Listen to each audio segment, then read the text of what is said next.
السلام عليكم ورحمة الله وبركاته. الحمد لله رب العالمين والصلاة والسلام على أشرف الأنبياء والمرسلين نبينا محمد وعلى آله وأصحابه وسلم تسليما كثيرا. أما بعد، أعوذ بالله من الشيطان الرجيم. بسم الله الرحمن الرحيم. قال الله تعالى: إنما يخشى الله من عباده العلماء. وفي صحيح مسلم عن ثوبان رضي الله تعالى عنه: سألت رسول الله صلى الله عليه وسلم فقلت: أخبرني بعمل أعمله يدخلني الله به الجنة. فقال: عليك بكثرة السجود لله، فإنك لا تسجد لله سجدة إلا رفعك الله بها درجة وحط عنك بها خطيئة. رب اشرح لي صدري ويسر لي أمري واحلل عقدة من لساني يفقهوا قولي. محترم سامعین کرام، جیسے کہ ہمارے علم میں ہے کہ ہمارے جو دروس چل رہے ہیں وہ توحید پر چل رہے ہیں، اور الحمدللہ یہ 13واں درس ہے توحید پر، 13واں درس ہے۔ پچھلے درس میں یا پھر ہم توحید میں جس موضوع پر بات کر رہے ہیں وہ یہ ہے کہ توحید کو کما حقہ کس طرح ہم اس کا حق ادا کر سکتے ہیں، یا کما حقہ اس کا کس طریقے سے اس کے فرائض ادا کر سکتے ہیں توحید کے، اس میں کتنے شرائط ہیں۔ اور ہم پہلی شرط یہ دیکھے تھے کہ علم حاصل کرنا چاہیے توحید کے لیے۔ دوسری چیز یہ تھی کہ جو علم حاصل کیے ہیں، جو دین پر ہمارا عقیدہ ہم بتلاتے ہیں کہ ہم یہ دین پر ہیں، اس سے ہم کو محبت ہو۔ دوسری چیز، تیسری چیز جو سیکھے ہیں اس پر عمل کرنے کی نیت کرے، ارادہ کرے۔ چوتھی چیز جو پچھلے درس میں ہم دیکھے تھے کہ جو ارادہ کیے ہیں، جو نیت کیے ہیں، اس کو در حقیقت کر کے بتلائیں، عمل کرنا، اپنے علم پر عمل کرنا۔ پچھلے درس میں ہم دیکھے تھے کہ کون سے علم کی اللہ تبارک و تعالیٰ نے تعریف کی ہے، اور کون سے لوگوں کی اللہ تبارک و تعالیٰ جو علم حاصل کر کے اس کے بعد کون سے لوگوں کی اللہ تبارک و تعالیٰ نے تعریف کی ہے، اور کون سے علم کی اللہ تبارک و تعالیٰ نے مذمت کی ہے، اور اس شخص پر یا اس آدمی پر یا اس علم رکھنے والے پر اللہ تعالیٰ نے اپنا غضب دکھایا ہے جو اپنے علم پر عمل نہیں کرتے ہیں۔ اس کے بعد ہم پچھلے درس میں یہ بھی دیکھے تھے کہ سب سے پہلے اسلام کی کسی بھی حکم پر عمل کرنے والے رسول اللہ صلی اللہ علیہ وسلم تھے، پھر اس کے بعد صحابہ کرام رضی اللہ تعالیٰ عنہ اس پر عمل کر کے بتلاتے تھے۔ صحابہ کرام رضی اللہ تعالیٰ عنہم کے پاس کس طریقے سے تڑپ تھی، وہ کس طریقے سے رسول اللہ صلی اللہ علیہ وسلم سے پوچھ کر کے علم حاصل کرتے تھے، اور ساتھ ہی ساتھ اس پر عمل کس طریقے سے کرنا ہے وہ بھی سیکھ لیتے تھے۔ اور 10 چیزوں کا یا پھر 10 آیتوں کا جب علم ان کو حاصل ہوتا تو وہ 10 آیتوں کا علم پر جب تک وہ عمل نہیں کرتے اس سے آگے نہیں بڑھتے تھے صحابہ کرام رضی اللہ تعالیٰ عنہ۔ یہ چیز ہم پچھلے درس میں دیکھے تھے۔ وہ اسی ٹاپک کو یا اسی موضوع کو لے کر کے کہ علم پر کس طریقے سے ہم کو عمل کرنا ہے، اس درس میں بھی ہم بات کریں گے، اور صحابہ کرام کی کیا حرص تھی اسی سلسلے کو ہم باقی رکھتے ہوئے ہم بات کریں گے اس درس میں بھی۔ صحابہ کرام رضی اللہ تعالیٰ عنہم جب رسول اللہ صلی اللہ علیہ وسلم سے سوال پوچھتے تو ایک چیز اس میں علم حاصل کرتے، اور ساتھ ہی ساتھ کس طریقے سے عمل کرنا ہے وہ بھی سیکھ لیتے، اور ان کو یقین ہوتا کہ وہ جو عمل کر رہے ہیں اللہ تبارک و تعالیٰ اس عمل کو قبول کر رہے ہیں، اور اللہ تبارک و تعالیٰ اس عمل کے ذریعے سے جنت میں داخل کریں گے۔ صحابہ کرام رضی اللہ تعالیٰ عنہ کا یقین تھا۔ یقین کا مطلب اگر آپ اس کو دوسرے معنی میں اگر آپ سمجھنا چاہیں گے تو احسان کرنا۔ احسان تیسرا مرتبہ ہے دین کا، سب سے پہلے اسلام، دوسرا ایمان، تیسرا احسان۔ جو شخص احسان کے مرتبے پر پہنچ جاتا ہے وہ شخص دین کے تکمیل کر لیتا ہے، دین کے سب سے اونچے مرتبے پر داخل ہو جاتا ہے۔ کیسا؟ کیا حدیث ہے، کیا دلیل ہے؟ رسول اللہ صلی اللہ علیہ وسلم کے پاس جب جبرائیل علیہ السلام آئے اور 3 سوال پوچھنے لگے کہ اسلام کیا ہے، تو آپ صلی اللہ علیہ وسلم نے اسلام کے بارے میں 5 چیزیں بتلائی۔ پھر ایمان کیا ہے، تو آپ صلی اللہ علیہ وسلم نے 6 چیزیں ایمان کی بتلائی کہ اس پر ایمان لانا، اس پر ایمان لانا۔ تیسرا سوال جو جبرائیل علیہ السلام رسول اللہ علیہ وسلم سے پوچھے کہ احسان کیا چیز ہے، تو رسول اللہ صلی اللہ علیہ وسلم نے کہا احسان یہ ہے کہ تم عبادت اس طریقے سے کرنا کہ گویا کہ تم اللہ تبارک و تعالیٰ کو دیکھ رہے ہو، یا اگر تم یہ چیز نہیں کر سکتے تو تم اتنا سوچنا یا اتنا ذہن میں رکھنا عبادت کرتے ہوئے کہ اللہ تبارک و تعالیٰ تم کو دیکھ رہا ہے. اور یہ چیز کہ اللہ تبارک و تعالیٰ ہم کو دیکھ رہا ہے یہ ہر انسان اپنے اندر پیدا کر سکتا ہے، لیکن اللہ تبارک و تعالیٰ کو ہم دیکھ رہے ہیں یہ ہر شخص کے اندر نہیں آ سکتا الا یہ کہ وہ رسول یا نبی ہو، کیونکہ ان کے پاس علم یقین ہوتا ہے، عین الیقین ہوتا ہے کہ وہ اللہ تبارک و تعالیٰ کے علم میں سب سے برتر ہوتے ہیں. اسی لیے نبی انبیاء ہو یا رسول ہو، ان کے علاوہ یا صحابہ کرام رضی اللہ تعالیٰ عنہم ہو، ان کے علاوہ کسی اور شخص کے پاس دیکھنے کی کیفیت الا یہ کہ کوئی شخص اتنا ایمان میں بڑھ جائے اور اللہ تبارک و تعالیٰ اس کو اتنا ایمان میں بڑھا دے کہ وہ یہ سمجھے کہ میں اللہ تبارک و تعالیٰ کو دیکھ رہے ہیں، جو کہ بہت کم ہے.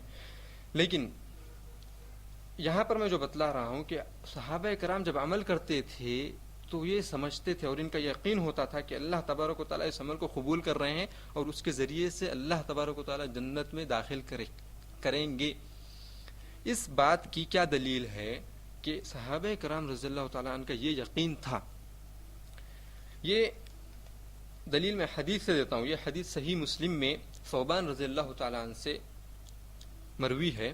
وہ فرماتے ہیں سألت رسول اللہ، پہلے وہ سوال کیے، علم حاصل کیے. سب سے پہلے دیکھیں آپ، علم حاصل کیے، عمل کے بارے میں نہیں پوچھے، سب سے پہلے سوال کیے، علم حاصل کیے. سألت رسول اللہ، میں رسول اللہ صلی اللہ علیہ وسلم سے پوچھا. کیا پوچھا؟ فقلت، میں نے کہا، اخبرنی بعمل اعملہ. رسول اللہ صلی اللہ علیہ وسلم مجھے کوئی ایسے عمل کی خبر دیجئے جس کو اگر میں کروں، اخبرنی بعمل اعملہ یدخلنی اللہ بہ الجنہ، اگر میں وہ عمل کروں تو اللہ تبارک و تعالیٰ مجھے جنت میں داخل کرے. یہ سوال تھا کس کا؟ ثوبان رضی اللہ تعالیٰ عنہ کا رسول اللہ صلی اللہ علیہ وسلم سے. کیا سوال تھا؟ کہ مجھے ایسے عمل پر دلالت کریں یا ایک ایسا عمل بتلائیں جس کو اگر میں کروں تو مجھے اللہ تبارک و تعالیٰ جنت میں داخل کرے.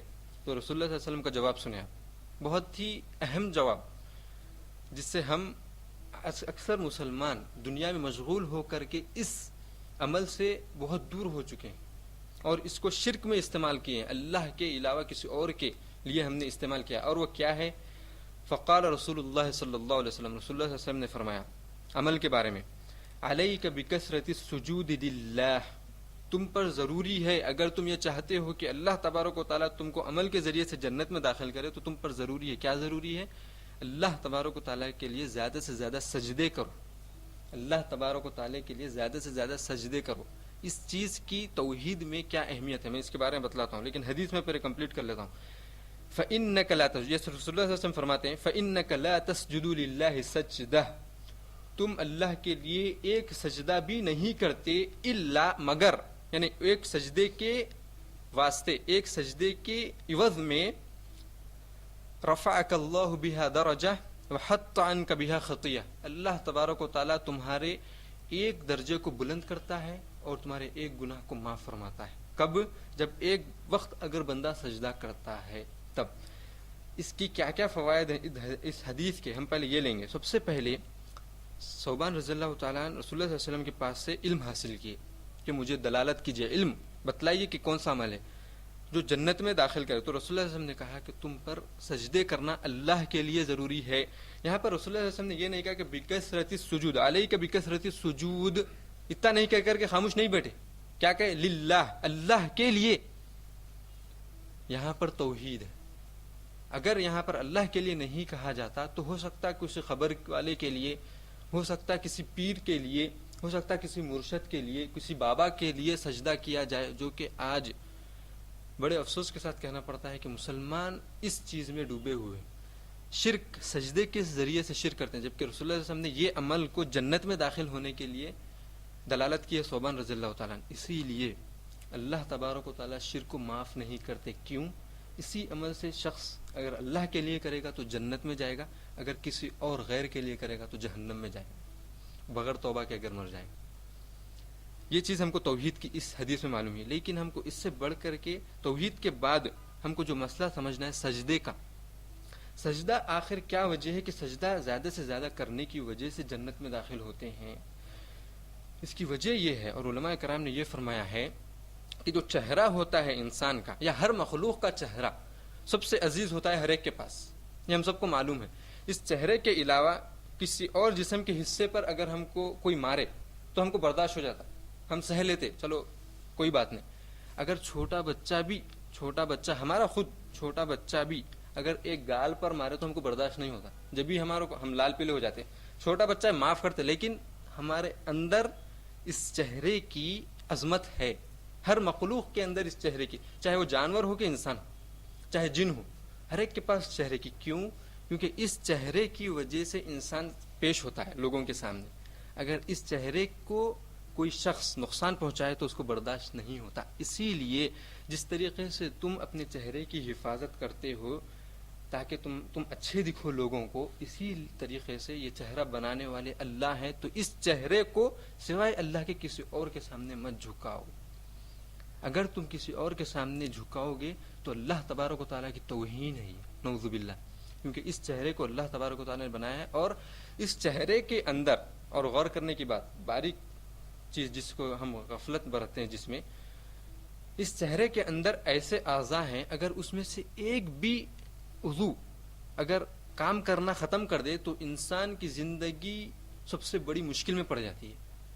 آنکھ میں سے اگر ایک بھی آنکھ, دو بھی نہیں, اگر ایک بھی آنکھ نابینا ہو جائے, اگر ایک آنکھ کا بھی, تو انسان بڑی مشکل میں پڑ جاتا ہے. دو چلے جائے تو وہ تو محتاج ہو ہی جاتا ہے دوسروں کا, ایک بھی چلے جائے. ویسے کان ہے, اگر ایک کان کا بہرا ہو جائے تو اسی سے جا کر کے پوچھو جس کے پاس ایک کان نہیں ہے. میں آپ کو نہیں بول سکتا اس کی حقیقت کہ ایک کان اگر چلا جائے تو مجھے کیا تکلیف ہوگی, میں نہیں بول سکتا, ہرگز نہیں بول سکتا. کیوں؟ کیونکہ میں ابھی تک گزرا نہیں. اور اللہ تعالیٰ ہم سب کو اس نعمت کو ہمیشہ اچھے طریقے سے استعمال کرنے کی توفیق دے, اور ہم کو مرتے دم تک اس نعمتوں کی حفاظت کرنے کی توفیق دے. لیکن اس نعمت کا کان یا آنکھ یا منہ یا پھر ناک یا پھر ذہن, جس شخص کے پاس دماغ نہیں ہے, یعنی جو پاگل ہے, جس کو ہم اپنے الفاظ میں کہتے ہیں پاگل ہے, اس سے جا کر کے پوچھو دماغ کی کیا اہمیت ہے. ہم کو نہیں معلوم دماغ کی اہمیت. تو اللہ تبارک و تعالیٰ اس سجدے کو اگر غیر اللہ کے لیے اگر کرو گے, اتنی نعمتیں دینے کے بعد بھیجا دیے ہیں, اس میں سمجھ دیے ہیں, دوسری چیز پھر دیکھنے کی قوت دیے ہیں, پھر بولنے کی قوت دیے ہیں, سننے کی قوت دی ہے, اور اسی چہرے کے اندر سے تم سانس لیتے ہو جس کے ذریعے سے زندہ ہو. ان سب چیزوں کو میں نے ایک جگہ جمع کیا ہے تاکہ تم یہ سر سوائے میرے علاوہ کسی اور کے سامنے مت جھکاؤ. اگر تم جھکاؤ گے تو تم جہنم میں جاؤ گے, بغیر توبہ کرے کہ مر جاؤ گے تم. اسی طریقے سے اور ایک نعمت جس میں ہم غفلت برتتے ہیں, اور وہ نعمت ہے لعاب, جسے تھوک کہتے ہیں. لعاب, آپ کو معلوم ہے لعاب کی کیا اہمیت ہے انسان کے اندر؟ اگر کسی شخص کے منہ میں لعاب نہ ہو تو وہ کچھ حرکت نہیں کر سکتا, خلاص کچھ نہیں بول سکتا, نہ وہ کھا سکتا, نہ وہ پی سکتا, نہ وہ بول سکتا. اس کا یہ منہ ختم, خلاص لعاب نہیں ہو. چاہے زبان ہو, اس کے پاس دانت ہو, سب ہو, صرف جو تھوک جو ہے نا, اگر وہ نہ ہو تو کچھ نہیں کر سکتا. اس کو خوراک دی جائے گی پائپ کے ذریعے سے, کیونکہ اس کے پاس یہ جو میں جو منہ حرکت کر رہا ہوں یہاں, جو ہم منہ حرکت کرتے ہیں لعاب کے ذریعے سے کرتے ہیں. اگر لعاب نہ ہو تو پھر کوئی انسان حرکت نہیں کر سکتا. بتلانے کا مقصد, اس چہرے کو اگر اللہ کے علاوہ کسی اور کے سامنے سجدہ کرو گے تو پھر تم جہنم میں جاؤ گے. اس کے بعد رسول اللہ صلی اللہ علیہ وسلم نے فرمایا کہ الا رفعک اللہ بہا درجہ, وہ سجدے کی وجہ سے, ایک سجدے کی وجہ سے اللہ تعالیٰ تمہارے ایک درجے کو بلند کرتے ہیں, اور وہی سجدے کی وجہ سے ایک گناہ کو معاف فرماتے ہیں. اب ہم دن میں کتنے سجدے کرتے ہیں؟ دن میں 5 ٹائم میں ہم کتنے سجدے کرتے ہیں؟ 34 سجدے ہم کرتے ہیں, 34. فرض نماز صرف, سنتوں کو چھوڑ کر کے بول رہا ہوں, سنتیں اور نفلوں کو چھوڑ کر کے ہم 34 مرتبہ فرض نماز پر, اگر اللہ نے ہم کو توفیق دی کہ فجر کی نماز ٹائم پر, ظہر کی نماز ٹائم پر, عصر کی نماز, مغرب عشاء کی نماز ٹائم پر پڑھنے کی توفیق دی ہے, تو ہم جب جا کر کے 34 مرتبہ اللہ تعالیٰ کے سامنے سر جھکاتے ہیں. کیا ہم نے کبھی یہ سوچا کہ اس ایک سجدے کی وجہ سے میں جنت میں داخل ہو سکتا ہوں, اگر وہ اللہ کے لیے ہو, ریاکاری نہیں ہو, کسی اور کے لیے نہیں؟ کیا ہم نے کبھی یہ سوچا ہے؟ 34 مرتبہ ہم روز کرتے ہیں, سال میں نہیں, ہفتے میں نہیں, روز کرتے ہیں ہم 34 مرتبہ. تو بتلانے کا مقصد یہاں پر, ہم کو سمجھنا یہاں پر یہ ہے کہ ہم اب جب ہم کو یہ فضیلت معلوم ہو گئی ہے تو ہم جب سجدہ کریں اللہ تبارک و تعالیٰ کے سامنے, چاہے وہ گھر میں ہو کہ مسجد میں ہو کہ گاڑی میں ہو کہ کہیں بھی ہو, بستر پر ہو, مریض ہے اگر کوئی بستر پر نماز پڑھ رہا ہے اور وہ سجدہ کر رہا ہے, تو اس کو یہ ذہن میں ہونا چاہیے کہ اللہ تبارک و تعالیٰ اس کی وجہ سے میرے ایک درجے کو بلند کر رہے ہیں اور میرے ایک گناہ کی معافی ہو رہی ہے، بغیر میں توبہ کرے کہ، بغیر میں معافی طلب کرے کہ میرے گناہ معاف ہو رہے ہیں. یہ ہمارے اندر کیفیت پیدا ہونا چاہیے سجدہ کرتے وقت. اسی سلسلے میں آخری بات اس حدیث کی بتلاتے ہوئے ختم کرتا ہوں کہ سجدے کی اہمیت ہم کب نہیں کرتے؟ اس وقت نہیں کرتے جب ہم مسجد میں داخل ہوتے ہیں اور امام صاحب سجدے میں ہوتے ہیں تو ہم کیا کرتے ہیں؟ کھڑے رہتے ہیں. کیوں؟ کیونکہ امام صاحب جب اٹھنے والے ہیں تو سجدے میں جا کے کیا فائدہ، یہی سوچتے نا. ہم سوچتے کہ نہیں سوچتے؟ امام جب سجدے میں مسجد میں آتے ہیں تو ہم کیا سوچتے ہیں؟ ارے امام تو اٹھنے والے ہیں، کیسا بھی دوسری تیسری رکعت ہے یا پھر تشہد میں بیٹھیں گے آخری رکعت ہے تو اس میں بیٹھ جاتا ہوں. لیکن آپ جب رکتے ہیں تو دو چیزوں سے محروم ہوتے ہیں، سب سے دو بڑے. ایک تو نافرمانی کرتے ہیں اور آپ ایک خود بخود اپنے فضل، اللہ کے فضل سے دور ہوتے ہیں. نافرمانی کیا ہے؟ رسول اللہ صلی اللہ علیہ وسلم کا حکم ہے کہ جب تم مسجد میں آؤ اور امام کو جس حالت میں پاؤ اس حالت میں داخل ہو جاؤ نماز میں، اور آپ جب کھڑے رہتے ہیں تو آپ نے رسول اللہ صلی اللہ علیہ وسلم کی نافرمانی کی ہے. اس سے ہم غافل ہیں، یہ چیزوں سے ہم غافل ہیں. آج دیکھ لو، آپ مسجد میں جب بھی جاؤ لیٹ، مسجد میں جب سجدے میں رہتے یا رکوع میں نہیں، سجدے میں جب ہوتے تو لوگ ٹھہرے ہوئے رہتے، اٹھتے نا. اب سجدے میں جا کے پھر اٹھنا انرجی ویسٹ، یہ سوچتے. یا پھر جو کہاں کاہلی یہ کرتے لوگ. لیکن کیوں کرتے وہ؟ کیونکہ ان کو اس حدیث کا علم حاصل نہیں کہ سجدے کی کیا فضیلت ہے، ایک سجدے کی. تو جب ہم مسجد میں آتے ہیں تو دو چیزوں سے، ایک پہلی یہ ہو گئی ہے رسول اللہ صلی اللہ علیہ وسلم کی نافرمانی، دوسری چیز یہ حدیث کے جو فضل ہے، اللہ تعالیٰ ایک گناہ کو آپ کے معاف فرماتے ہیں اور ایک آپ کی درجے کو بلند کرتے ہیں. اس فضل سے آپ محروم ہو جاتے ہیں. دو چیزوں سے آپ محروم ہو جاتے ہیں. اس حدیث کا بتلانے کا مقصد یہ ہے کہ اللہ تبارک و تعالیٰ کے لیے ہی سجدہ کرنا ہے. کسی اور کے لیے اگر ہم سجدہ کریں گے تو وہ غیر اللہ کے لیے ہوگا اور وہ شرک ہوگا، اور وہ شرک اکبر ہوگا. شرک اکبر جس کو اگر انسان بغیر معافی کے اگر مر جائے تو اللہ تبارک و تعالیٰ اس کو جہنم میں ہمیشہ کے لیے بھیج دیں گے. اب ہم یہاں پر علمی چیز دیکھیں گے کہ جو شخص علم حاصل کرتا ہے، جو ہمارا موضوع ہے، اب ہم اس پر جائیں گے کہ جو شخص علم حاصل کرتا ہے، اور یہ چیز ہم کو ہمارے ذہنوں میں ہمیشہ رہنا چاہیے، یہ جو میں بات کہہ رہا ہوں اب، جو شخص علم حاصل کرتا ہے اور اس پر عمل نہیں کرتا کما حقہ، تو وہ شخص سب سے بڑا محروم اور سب سے بڑی مصیبت میں ہے. سب سے بڑا محروم ہے، سب سے بڑی مصیبت میں. دو چیزیں نوٹ کر لیں آپ. جو شخص علم حاصل کر کے علم پر عمل نہیں کرتا.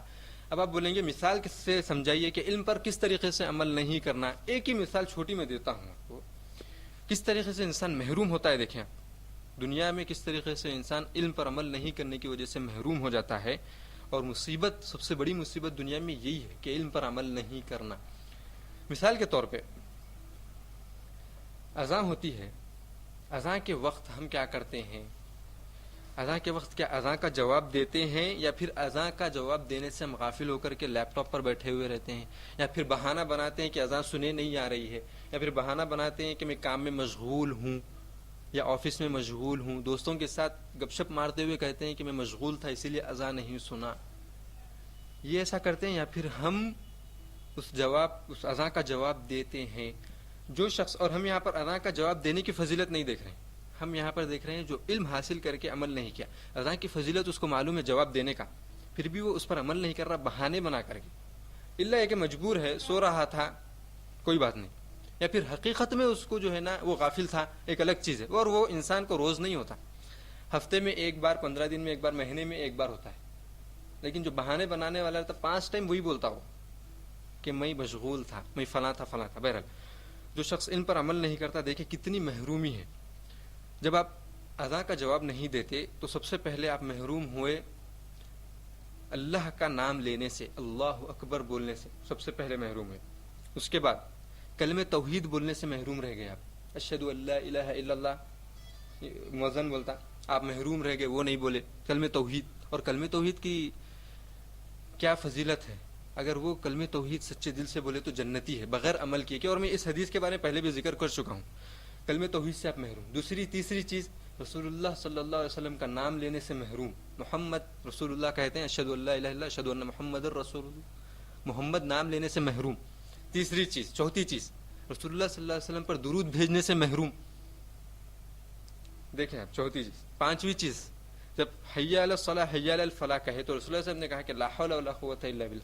اور لا حول ولا قوت الا باللہ کی کیا فضیلت ہے معلوم ہے؟ رسول اللہ صلی اللہ علیہ وسلم نے کہا کہ لا حول ولا قوت الا باللہ جنت کے خزانوں میں سے خزانہ ہے. یعنی کہ جو شخص لا حول ولا قوت الا باللہ حی علی الصلاح حی علی الفلاح سننے کے بعد نہیں بولا, وہ جنت کے خزانوں میں سے خزانہ حاصل کرنے سے محروم رہے. چھٹی چیز. ساتویں چیز, اذان ختم ہونے کے بعد درود پڑھنے سے محروم. پھر کیونکہ رسول اللہ صلی اللہ علیہ وسلم نے کہا کہ جب بھی اذان سنو تو اس کا جواب دے کر کے میرے اوپر درود بھیجو. آٹھویں چیز کہ آپ درود پڑھنے سے محروم رہ گئے. ساتویں اور آٹھویں چیز, رسول اللہ صلی اللہ علیہ وسلم سے قیامت کے دن شفاعت حاصل کرنے سے محروم رہے. آٹھ نقصانات صرف ایک عمل کے, وہ بھی اذان. اور اذان میں یعنی واللہ اللہ کی قسم کھا کے کہہ رہا ہوں میں کہ اذان کی اہمیت ہمارے پاس نہیں ہے. یہ ہم سب کو ہم ہماری زندگیوں میں گزرتے ہیں. آفس میں ریکارڈڈ اذان آئی بھی تو ہم اس کا جواب نہیں دیتے. باہر کی اذان سنے نہیں آ رہی, صحیح بات ہے, آفس بند رہتا ہے, ہم کو معلوم ہے, لیکن جو ریکارڈڈ اذان چلتی ہے اس کا بھی جواب نہیں دیتے. کیا بول کے کام میں مشغول ہوں. دیکھیں آپ کتنے محرومی, 8 محرومیاں رہیں. اور ہر ایک چیز, جتنے میں 8 چیزیں بتلایا نا, ہر ایک کی فضیلت بہت بڑی ہے. جیسے میں آپ بتلا دیا کیا کیا فضیلت ہے. 8 چیزوں کی محرومی علم پر عمل نہیں کرنے کی وجہ سے, علم حاصل کر کے اس پر عمل نہیں کرنے کی وجہ سے 8 محرومیاں دنیا میں بھی اور آخرت میں بھی. رسول اللہ صلی اللہ علیہ وسلم پر درود بھیجنے کی فضیلت یہ ہے کہ اللہ تعالیٰ نے فرمایا کہ ایک وقت تم رسول اللہ صلی اللہ علیہ وسلم پر, رسول اللہ صلی اللہ علیہ وسلم نے فرمایا کہ ایک وقت مجھ پر درود بھیجو, اللہ تعالیٰ تم پر 10 مرتبہ اپنا درود بھیجیں گے, اپنی سلامتی بھیجیں گے. تو ہم اس سے محروم. کئی فضیلتیں ہیں اور بھی, اگر میں اندر جاؤں, ڈیپ جاؤں اس فضائل میں تو اور بھی ہیں, لیکن میں علم پر کس طریقے سے ہم عمل نہیں کرنے پر کس طریقے سے ہم محروم رہ جاتے ہیں. ایک ہی چیز بتلایا ہوں میں نارمل, ایسے 1000 چیزیں ہیں جس پر ہم عمل نہیں کرتے. نماز میں خشوع حاصل نہیں ہوتا. قد افلح المؤمنون الذين هم في صلاتهم خاشعون. اللہ تعالیٰ نے یہ وعدہ کر دیا کہ مومن کامیاب ہے, اور مومن کی شرط کیا ہے کہ وہ نماز میں ڈر رکھتا ہے اللہ کا. کیا ہم علم حاصل ہونے کے بعد کیا اللہ سے ڈرتے ہیں, یا پھر ہم مال کے بارے میں, گاڑی کے بارے میں, بینک کے بارے میں, آفس کے بارے میں, مینیجر کے بارے میں, بیوی بچوں کے بارے میں, ماں باپ کے بارے میں, بھائی بہنوں کے بارے میں, رشتہ داروں کے بارے میں, لڑائی کے بارے میں, دوستوں سے لڑائی ہوئی وہ سوچتے رہتے ہیں نماز میں. تو بہرحال بتلانے کا مقصد علم پر عمل نہیں کرنا سب سے بڑی محرومی اور سب سے بڑی مصیبت ہے اس شخص پر. مصیبت کیوں ہے؟ یہ تو محرومی ہوگی. مصیبت کیوں؟ کیونکہ جب شخص عمل نہیں کرتا اپنے علم پر تو وہ علم قیامت کے دن آ کر کے اس کو جہنم میں لے جائے گا. تم مجھے حاصل کیے تھے, تم مجھ پر عمل نہیں کیے. کتنا عمل کیے بتلاؤ؟ عمل نہیں کیے تو جہنم. اگر وہی شخص عمل کرے گا تو وہ دنیا میں بھی کامیاب ہے, آخرت میں بھی کامیاب ہے. صحابہ رضی اللہ تعالی عنہم صرف عمل ہی نہیں کرتے تھے, بلکہ ہم کو بعد میں آنے والے مسلمانوں کو یہ وصیت کیے کہ تم علم پر عمل کرو. اور میں یہ صحابی رضی اللہ تعالیٰ عنہ ہے, ان کی جو وصیت ہے وہ بتلا کر کے میں اپنی باتوں ختم کرتا ہوں. یہ آخری بات ہے اس درس کی. یہ وصیت کرنے والے صحابی ہیں علی رضی اللہ تعالیٰ عنہ. علی رضی اللہ تعالیٰ عنہ کون ہے؟ علی رضی اللہ تعالیٰ عنہ چوتھے خلیفۃ المسلمین. سب سے پہلے ابوبکر رضی اللہ تعالیٰ, دوسرے عمر رضی اللہ تعالیٰ. علمی چیز بتلا رہا ہوں میں تاکہ ہم مسلمانوں کو اتنا معلوم ہونا چاہیے کہ ہمارے خلیفہ کون گزرے رسول اللہ صلی اللہ علیہ وسلم کے بعد. ابوبکر رضی اللہ تعالیٰ, عمر رضی اللہ تعالیٰ, عثمان رضی اللہ تعالیٰ, پھر علی رضی اللہ تعالیٰ. اور علی رضی اللہ تعالیٰ رسول اللہ صلی اللہ علیہ وسلم کے کون تھے؟ داماد. کس کے والد تھے, کس کے شوہر تھے, کس کے خاوند تھے؟ فاطمہ رضی اللہ تعالیٰ کس کی فرزند, کس کے دختر تھی؟ رسول اللہ صلی اللہ علیہ وسلم. رسول اللہ صلی اللہ علیہ وسلم کی دختر تھی فاطمہ رضی اللہ تعالیٰ عنہ. ان سے نکاح ہوا علی رضی اللہ تعالیٰ عنہ کا. کس کے والد تھے علی رضی اللہ تعالیٰ عنہ؟ حسن اور حسین رضی اللہ تعالیٰ. حسن اور حسین رضی اللہ تعالیٰ عنہ کی کیا تعریف رسول اللہ صلی اللہ علیہ وسلم نے فرمائی؟ حسن اور حسین رضی اللہ تعالیٰ عنہ کے بارے میں فرمایا کہ یہ دونوں جنت کے نوجوانوں میں سے, یہ دونوں جنت کے نوجوانوں میں سے. تو یہ علمی چیز تھی جو میں بتلا رہا تھا کہ علی رضی اللہ تعالیٰ عنہ کا ہم اسلام میں کیا مرتبہ ہے, رسول اللہ صلی اللہ علیہ وسلم کے پاس کیا رشتے سے کیا تعلق ہے, اور اسلام سے کیا تعلق ہے. وہ وصیت کرتے ہیں. اب آپ کو معلوم ہو گیا کتنی بڑی شخصیت ہے. رسول اللہ صلی اللہ علیہ وسلم کے داماد ہونا کوئی چھوٹی بات نہیں ہے. ہمارا اگر کوئی شخص داماد ہو جائے تو ہم بولتے ہیں فخر سے کہتے ہیں یہ میرا داماد, کہتے کہ نہیں کہتے. تو رسول اللہ صلی اللہ علیہ وسلم کا داماد ہونا یعنی جو شخصیت اس دنیا پر, ویسی شخصیت رسول اللہ علیہ وسلم کی جیسی شخصیت اس دنیا پر نہیں چلی, اس شخص کا داماد ہونا یہ کوئی چھوٹی بات نہیں ہے. تو اب آپ کو معلوم ہو گیا علی رضی اللہ تعالیٰ کا کیا مرتبہ ہے. اب ان کی وصیت سنیے. علماء, اور علماء کے لیے بتلاتے ہیں کہ علماء کون ہیں. پچھلے درس میں بولا تھا کہ علماء کون ہیں, ہم یہ پڑھیں گے اس درس میں انشاءاللہ پڑھیں گے. علی رضی اللہ تعالیٰ کی وصیت یہ ہے, وہ فرماتے ہیں یا حملۃ العلم اعملوا بہ, اے وہ لوگوں جو علم حاصل کیے ہو اپنے علم پر عمل کرو. یا حملۃ العلم اعملوا بہ, اپنے علم پر عمل کرو, جو لوگ علم حاصل کیے اس پر عمل کرو. فإنما العالم, اب دیکھیں عالم کس کو کہتے ہیں یہاں پر ہے, اور میں اس کی دلیل قرآن سے بھی دوں گا اور یہ علی رضی اللہ تعالیٰ کی وصیت سے بھی دوں گا. فإنما العالم من علم ثم عمل, عالم وہی ہے جس نے علم حاصل کیا اور اس پر عمل کیا. اس چیز کو پہلے ہم سمجھیں گے. عالم, اب ہم کس کو سمجھتے ہیں عالم؟ ہمارے زمانے میں ہم عالم کس کو سمجھتے ہیں؟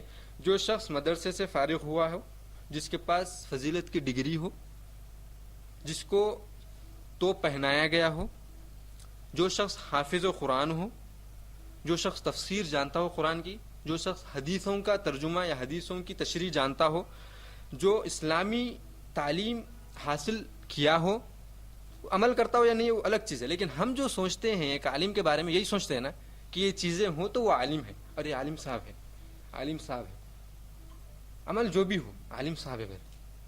کیا عالم اس کو کہتے ہیں جو صرف علم حاصل کیا اور لوگوں کو بولا کہ علم عمل کرو عمل کرو عمل کرو, یہ سیکھو وہ عمل کرو, اور خود غافل رہا, اس کو کیا عالم کہتے ہیں؟ اب علی رضی اللہ تعالیٰ عنہ کہتے ہیں کہ عالم وہی ہے جو علم کیا پھر عمل کیا. یعنی کہ اچھا, اس بات کو میں ذکر کرنے سے پہلے آپ کو قرآن سے دلیل دیتا ہوں. قرآن سے دلیل دیتا ہوں کہ عالم کسے کہتے ہیں. اللہ تبارک و تعالیٰ نے ارشاد فرمایا انما یخشى اللہ من عباده العلماء. اللہ تعالیٰ نے شہادت گواہی دے دی, اور اللہ تعالیٰ کی گواہی کے بعد کسی اور کی گواہی کی ضرورت نہیں ہے. ہم ایمان رکھتے ہیں, یہ اور سچا ایمان ہے ہمارا. انما یخشى اللہ من عباده العلماء, اللہ تعالیٰ نے فرمایا کہ میرے بندوں میں سے وہی لوگ ڈرتے ہیں جو عالم ہیں, جو علماء ہیں, جن کا ذکر علماء میں سے ہے. اور میں نے پچھلے درس میں بتلایا تھا کہ کس عالم کی یا کس علم کی اللہ تعالیٰ نے تعریف کی ہے؟ جس علم پر عمل کیا جاتا ہے. جو عالم اپنے علم پر عمل کرتا ہے اس کی اللہ تعالیٰ نے اور رسول اللہ صلی اللہ علیہ وسلم نے تعریف کی ہے. اور کس کی مذمت کی ہے؟ جو عمل علم پر نہیں کرتا. تو اس آیت میں کون سا شخص آیا ہے, کون سا عالم آیا؟ جو اپنے علم پر عمل کرتا ہے. اور عالم کسے کہتے ہیں میں یہی بولتا ہوں, صرف علم پر عمل کرنے والے کو بھی عالم نہیں کہتے. عالم کا مطلب ہم کچھ اور بھی سمجھے ہوئے, میں آگے بتلاتا ہوں. اس آیت کے بارے میں علماء نے فرمایا ہے کہ اس آیت میں جو علماء اللہ تعالیٰ نے جس عالم کا ذکر کیا ہے وہ وہی علماء ہے جو اپنے علم پر عمل کرتے ہیں. اس کے بعد جو علم, چاہے وہ 10 مدرسوں سے فارغ ہوگا, چاہے وہ پورے احادیثوں کی کتابیں یاد کر لیا ہو, حافظ و قرآن ہوگا, تفسیر جانتا ہوگا, اگر عمل نہیں ہے تو وہ عالم نہیں ہے اس آیت کے مطابق. انما یخشى اللہ من عباده العلماء. اس کے بعد سوال آتا ہے کہ آخر عالم ہے کون؟ ٹھیک ہے, عمل کرنے والا, علم پر عمل کرنے والا عالم ہے. کیا عالم کہلانے کے لیے پورا حافظ ہونا ضروری ہے؟ سوال. کیا عالم ہونے کے لیے حدیثوں کا ذخیرہ ہونا ضروری ہے؟ کیا میں عالم ہونے کے لیے درس دینا ضروری ہے؟ کیا میں عالم ہونے کے لیے مجھے مدرسے سے فارغ ہونا ضروری ہے یا نہیں ہے؟ یہ سوال سب سے بڑا ہے اور ہم کو ہمیشہ ستاتا ہے یہ سوال کہ عالم آخر ہے کون. تو جواب سنیں. علماء اسی آیت کے بارے میں انما یخشى اللہ من عباده العلماء کے بارے میں فرماتے ہیں کہ عالم ہر وہ شخص ہے جو اللہ سے ڈرتا ہے. کیوں؟ کیونکہ اللہ تعالیٰ نے فرمایا کہ علماء ہی اللہ سے ڈرتے ہیں. اگر آپ اللہ سے ڈرتے ہیں تو آپ عالم ہیں, اگر آپ اللہ سے ڈرتے ہیں تو آپ عالم ہیں. جتنے لوگ بیٹھے ہوئے ہیں جو اللہ سے ڈرتے ہیں وہ عالم ہیں. کتنے عالم ہیں؟ اب سوال یہاں دوسرا آتا ہے. آپ مدرسے سے فارغ نہیں ہوں گے لیکن اللہ سے ڈرتے ہوں گے, جو علم حاصل, جتنا بھی علم حاصل کیا اس پر عمل کرتے ہوں گے. اللہ تعالیٰ نے گواہی دی کہ آپ عالم ہیں, آپ عالم ہیں کیونکہ آپ اپنے علم پر عمل کرتے ہیں اور اس آیت پر آپ پورے اترتے ہیں. تو علم حاصل کرنے کے لیے, عالم بننے کے لیے مدرسوں سے فارغ ہونا ضروری نہیں ہے. کیوں؟ کیونکہ عالم وہی ہے جو اللہ سے ڈرتا ہے. اور کتنے درجے پر میں عالم ہوں؟ اب یہ سوال کہ میں کب پورا عالم کہلایا جاؤں گا. تو علماء نے اس آیت کے بارے میں فرمایا کہ عالم جو اللہ سے ڈرتا ہے، جتنا وہ اللہ سے ڈرتا ہے اتنی مقدار میں وہ عالم ہے، یعنی اتنا علم اس کے پاس اللہ کا ہے، اسی لیے وہ ڈرتا ہے. اگر وہ کچھ عبادتوں میں ڈرتا ہے اللہ سے، نماز میں مثلا ڈرتا ہے، اللہ سے نماز میں ڈر کر کے عبادت کرتا ہے، اور دوسری عبادتوں میں اللہ سے ڈر کر کے عبادت نہیں کرتا، تو اس کا مطلب یہ ہوا کہ وہ عالم ہوا صرف نماز کی حد تک. کیوں؟ کیونکہ اس نے نماز میں ہی اللہ سے خشیت اختیار کی ہے، یخشى اللہ، اللہ سے ڈرا ہے.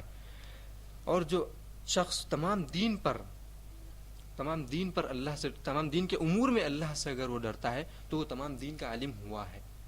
بہرحال بتلانے کا مقصد یہاں پر علی رضی اللہ تعالیٰ عنہ کی جو وصیت ہے اس میں وہ فرماتے ہیں کہ فإن العالم من علم ثم عمل، وہی عالم ہے جو علم حاصل کیا پھر اس پر عمل کیا. اور میں اس کی دلیل قرآن سے بھی دے چکا ہوں. اور عالم کسے کہتے وہ بھی میں کہہ چکا ہوں. جو اللہ سے ڈرتا ہے وہ عالم ہے. آپ کتنی بھی بڑی داڑھی والے کو دیکھ لو، کتنے بھی اچھے توپ پہننے والے کو دیکھ لو، آپ کتنا ہی اچھا دکھ رہا ہوں گا، وہ کتنے سرٹیفکیٹ ہوں گے اس کے پاس، بولنے میں کتنا ہی اچھا ہوں گا، انہیں بولنے میں کتنا ہی اچھا ہوں گا، لیکن اگر وہ اللہ سے نہیں ڈرتا ہے تو پھر وہ عالم نہیں کہلائے گا. کس کی نظر میں؟ اللہ اور رسول اللہ صلی اللہ علیہ وسلم کی نظر میں. لوگوں کی نظروں میں کیوں عالم کہلائے گا؟ کیونکہ لوگوں کو غیب کا علم نہیں ہے. اگر غیب کا علم معلوم ہو جائے کہ یہ اللہ سے نہیں ڈرتا تو وہ بولیں گے یہ عالم نہیں ہے، اگر معلوم ہو جائے. لیکن غیب کا علم اللہ تعالیٰ کے علاوہ کوئی اور نہیں جانتے. تو اسی لیے یہاں پر ہم ظاہر پر ہم جا سکتے ہیں، مخفی چیزوں کو دلوں میں جو ہے ہم وہ نہیں بول سکتے اس شخص کے دل میں یہ ہے، اس شخص کے دل میں یہ ہے، کیونکہ غیب کا علم ہے. بہرحال بتلانے کا مقصد یہ علی رضی اللہ تعالیٰ نے جو وصیت میں فرمایا کہ ان العالم من علم ثم عمل، کہ جو علم حاصل کیا اور اس پر عمل کیا. اس کے بعد یہ وصیت جاری ہے. اس میں علی رضی اللہ تعالیٰ عنہ فرماتے ہیں اسی علماء کے بارے میں، علی رضی اللہ تعالیٰ عنہ فرماتے ہیں ووافق عمله علمه، اور عالم کون ہے؟ جس کا عمل اس کے علم کے مطابق ہو. کیا مطلب اس کا؟ اس کا مطلب یہ ہے کہ علم ایک حاصل کیا، عمل ایک کر رہا ہے. نماز کا طریقہ آپ کو ایک طریقے سے بتلایا گیا، علم آپ کو ایک طریقے سے دیا گیا نماز کا، اور آپ عمل کرتے ہوئے دوسرے طریقے سے، بدعت طریقے سے آپ نماز پڑھ رہے ہیں، یا پھر دوسری عبادتیں آپ بدعت طریقے سے کر رہے ہیں، تو یہ عالم نہیں ہوگا، چاہے وہ عمل بھی کیوں نہ کرے. کب ہوگا عمل صحیح اور عالم کب کہلایا جائے گا؟ وہ عمل کرے اور وہ عمل بھی پورے اللہ کے لیے ہو، خالص اللہ کے لیے ہو، اور سنت رسول صلی اللہ علیہ وسلم پر ہو. ان دو چیزوں میں سے ایک بھی اگر فائت ہو گئی تو وہ اس کا عمل اللہ تعالیٰ کے پاس قبول نہیں ہوگا. اس کے بعد علی رضی اللہ تعالیٰ عنہ اسی وصیت میں فرماتے ہیں وَسَيَأْتِي أَقْوَامٌ يَحْمِلُونَ الْعِلْمَ لَا يُجَاوِزُ تَرَاقِيَهُمْ. اور علی رضی اللہ تعالیٰ فرماتے ہیں کہ یہ عمر رضی اللہ تعالیٰ سے اصل میں یہ کہہ رہے ہیں، یہ جو وصیت کہہ رہے ہیں یہ عمر رضی اللہ تعالیٰ سے کہہ رہے ہیں. کیا فرما رہے ہیں کہ میں جانتا ہوں وَسَيَأْتِي، جانتا ہوں نہیں وَسَيَأْتِي، اور آگے ہمارے بعد ایسے لوگ آئیں گے، ایسے قومیں آئیں گی جو علم تو حاصل کریں گے لیکن ان کا علم ان کی حلقوں سے نیچے نہیں اترے گا، ان کے حلقوں سے نیچے نہیں اترے گا. آپ دیکھیں کتنی باریک چیز ہے اس میں. کیا مطلب حلق سے نیچے نہیں اترے گا؟ کیا مطلب کہ وہ صرف بولنے والے لوگ رہیں گے، عمل کرنے والے کچھ نہیں رہے گا. کیوں؟ کیونکہ بولنا صرف حلق سے پڑتا ہے کہ نہیں. تو دیکھیں آپ دقیق علماء صحابہ کرام رضی اللہ تعالیٰ عنہم کے پاس کتنی فہم تھی اسلام کی، اور وہ کہنے لگے کہ جو لوگ آئیں گے وہ لوگ علم تو حاصل کریں گے لیکن ان کے علم جو ہے نا ایک حلق سے بولتے رہیں گے، صرف بکواس بولتے رہیں گے لیکن عمل نہیں کریں گے. کیوں عمل نہیں کریں گے؟ کیونکہ ان کا یہ حلق سے نیچے جو حصہ ہے دل، اس کے اندر نہیں اترے گا علم. جب علم اور اللہ کا ڈر اس دل میں اترے گا نا تو جب وہ عمل کریں گے. تو اس لیے علی رضی اللہ تعالیٰ نے فرمایا کہ یحملون، وہ علم حاصل کریں گے لیکن وہ ان کے حلقوں سے نیچے نہیں اترے گا. اس کے بعد وہ فرماتے ہیں انہی لوگوں کے بارے میں جو علم پر عمل نہیں کرتے، ان کے بارے میں فرماتے ہیں یخالف علمهم عملهم، ان کا عمل ان کے علم کے برخلاف ہوگا. اگر وہ عمل بھی کریں گے تو وہ علم کے برخلاف کریں گے، علم حاصل کرنے کے بعد بھی برخلاف کریں گے اس کا. وتخالف سریرتهم علانیتهم، اور ان کی جو مخفی چیزیں ہیں، جو دل کی چیزیں ہیں، وہ مختلف ہوں گی ظاہر چیزوں سے. یعنی کیا مطلب اس کا؟ ظاہر میں تو آدمی بہت اچھا لگے گا لیکن دل میں اس کے پاس مسلمانوں کے خلاف بغض، حسد، جلن، اللہ سے محبت نہیں. ظاہری طور پر تو اچھے دکھ رہے ہیں، ظاہری طور پر اچھے ہیں لیکن دل میں جو ہے نا اللہ کا ڈر نہیں.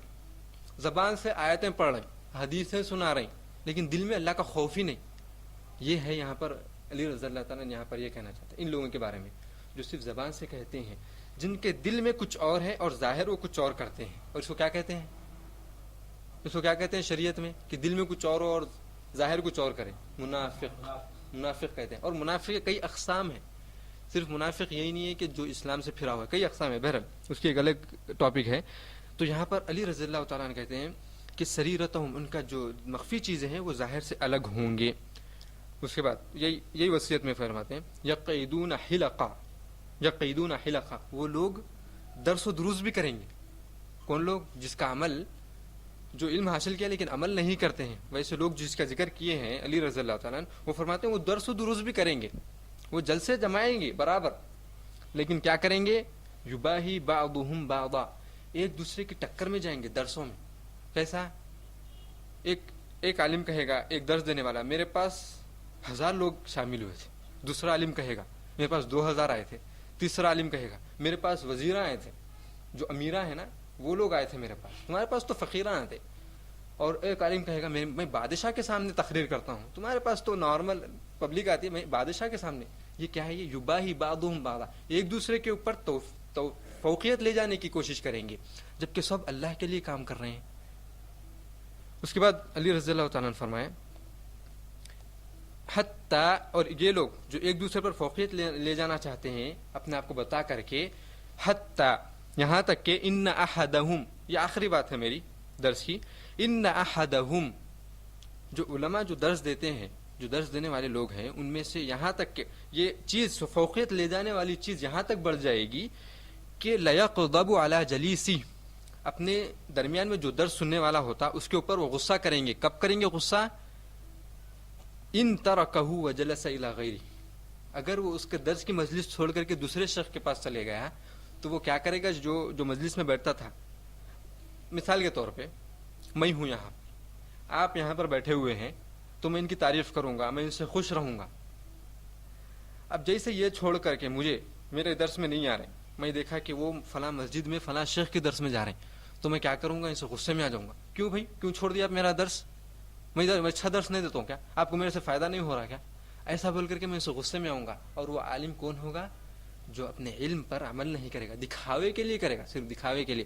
یہاں پر علی رضی اللہ تعالیٰ عنہ فرماتے ہیں کہ اپنے بیٹھنے والے شخص پر اس وقت غصہ ہوگا جب وہ اس کی مجلس چھوڑ کر کے دوسرے شخص کے پاس چلے جائے گا, دوسرے عالم کے پاس, دوسرے درس میں چلے جائے گا, تو غصے میں آ جائے گا کہ مجھے چھوڑ کر کے کیوں گئے. اولئک, یہ لوگ, یہ سب جو لوگ کریں گے نا, یہ سب چیزیں, یعنی جو علم حاصل کر کے عمل نہیں کریں گے, اور جو لوگ جن کا علم ان کے حلقوں سے نیچے نہیں اترے گا, اور ان کے دل میں کچھ اور ظاہری کچھ اور ہوگا, اور وہ لوگ ایک دوسرے پر فوقیت لے جانے کی کوشش کریں گے, اور وہ لوگ اپنے ایک شخص پر, یعنی ایک اس کے درس میں حاضر ہونے والے پر جب غصہ ہوں گے, یہ صفتیں جب کسی عالم کے اندر یا کسی درس دینے والے کے اندر یا کسی علم رکھنے والے کے اندر جب پائی جائیں گی, ان کے بارے میں آخری میں فرماتے ہیں یہ اولئک, وہ تمام لوگ, لا ترفع اعمالهم تلک الی اللہ, اللہ تعالیٰ کے پاس ان کے کسی اعمال کو بھیجا نہیں جائے گا قبول ہونے کے لیے. یعنی کہ وہ جو بھی عمل کریں گے نا, کیونکہ وہ لوگوں کے دکھانے کے لیے کا, تو ان کے لوگ تعریف کریں گے, اور لوگ جب تعریف کریں گے تو اللہ تعالیٰ ان کے عمل کو ضائع کر دیں گے. اولئک, یہ تمام لوگ جس کی میں ذکر کر چکا ہوں, ان کے اعمال اللہ کے پاس اللہ کے پاس بھیجے نہیں جائیں گے, یعنی اللہ تعالیٰ کے پاس قبول نہیں ہوں گے. دیکھیں آپ, جو علماء جس کے بارے میں علی رضی اللہ تعالیٰ عنہ آج سے 1400 سال پہلے ایسے عالموں کا ذکر کر کے گئے ہیں, آپ اگر اپنے معاشرے میں ذہن دوڑائیں گے اور آپ اپنے ذہن کا استعمال کریں گے اور عالموں کو دیکھیں گے, تو واللہ یہ چیز موجود ہے. میں کہہ سکتا ہوں, مجھے معلوم بھی ہے کون کون ہے, لیکن میں نام نہیں لوں گا کسی کا. ایسے ہندوستان میں لو آپ, یا پاکستان میں لو, یا یہاں پر لو, کہیں بھی, ہر دنیا میں ایسے علم رکھنے والے, نام نہاد علم رکھنے والے موجود ہیں.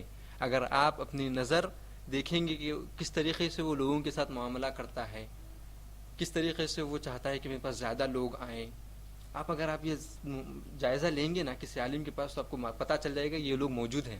تو اس کا مطلب یہ ہوا کہ علی رضی اللہ تعالیٰ عنہ کی جو وصیت ہے صادق آئی ہے. اس علی رضی اللہ تعالیٰ عنہ کی جو وصیت ہے اس کے بتلانے کا مقصد یہ ہے کہ صحابہ کرام رضی اللہ تعالیٰ عنہ علم حاصل کر کے عمل کر کے چھوڑ نہیں دیتے تھے, بلکہ ہم کو بھی علم پر عمل کرنے کی ہدایت دیتے تھے، وصیت کرتے تھے. اور اس میں علی رضی اللہ تعالیٰ نے عالم ہونے کی ہر چیز بیان کر دی ہے اس وصیت میں، کہ کس کو عالم کہتے ہیں، کون سا عالم کیسا ہے، کس کا شریر کیسا ہوتا ہے، کس کا مخفی کیسا ہوتا ہے، کس کا ظاہر کیسا ہوتا ہے. اس بات پر کہ علی رضی اللہ تعالیٰ کی وصیت ختم ہو چکی ہے. ابھی علم پر عمل کرنے کی اور علم پر عمل نہیں کرنے والے کو کیا کیا اللہ تعالیٰ دنیا اور آخرت میں عذاب دیں گے، اور اس کے لیے کیا کیا وعیدیں آئی ہیں اور کیا کیا خوشخبریاں آئی ہیں، اور رسول اللہ صلی اللہ علیہ وسلم کس طریقے سے جو علم نفع نہیں پہنچاتا اس پر عمل کرنے کی کس طریقے سے ہدایت دیتے تھے، بلکہ خود پناہ مانگتے تھے. اس بارے میں انشاءاللہ ہم اگلے درس میں پڑھیں گے. اسی بات پر اپنی بات کو ختم کرتا ہوں، اور اللہ تعالیٰ سے دعا ہے کہ اللہ یہاں پر جو بھی کہا اور سنا گیا اس پر ہم کو عمل کرنے کی توفیق عطا فرمائے. اللہ یہاں پر جو بھی کہا اور سنا گیا اس پر ہم کو عمل کرنے کی توفیق عطا فرمائے. یا اللہ جتنے حضرات موجود ہیں ان سب کے چھوٹے اور بڑے گناہوں کو معاف فرما دیجیے. یا اللہ جتنے حضرات موجود ہیں ان کے اٹھنے سے پہلے ان کے تمام چھوٹے اور بڑے گناہوں کو معاف فرما دیجیے. یا اللہ ہر مسلم کے چھوٹے اور بڑے گناہ کو معاف فرما دیجیے. یا اللہ مسلمان میں جو بھی پریشان حال ہے اللہ اس کی پریشانیوں کو دور کر دیجیے. یا اللہ جتنے مسلمانوں کا انتقال ہو چکا ہے اللہ ان سب کے گناہوں کو معاف فرما دیجیے. یا اللہ جتنے مسلمان اس دنیا میں موجود ہیں اور شرک پر ہے یا اللہ ان کو توحید جیسی نعمت سے نواز دیجیے. یا اللہ ہر مسلمان کو اس کے علم پر عمل کرنے کی توفیق عطا فرمائیے. یا اللہ ہم سب کو علم پر عمل کرنے کی توفیق عطا فرمائیے. یا اللہ ہم کو جنت الفردوس میں داخل کیجیے. ربنا آتنا فی الدنیا حسنۃ وفی الآخرۃ حسنۃ وقنا عذاب النار. وآخر دعوانا الحمد للہ رب العالمین. صلی اللہ وسلم علی نبینا محمد. سبحانک اللہم وبحمدک اشہد ان لا الہ الا انت استغفرک واتوب الیک.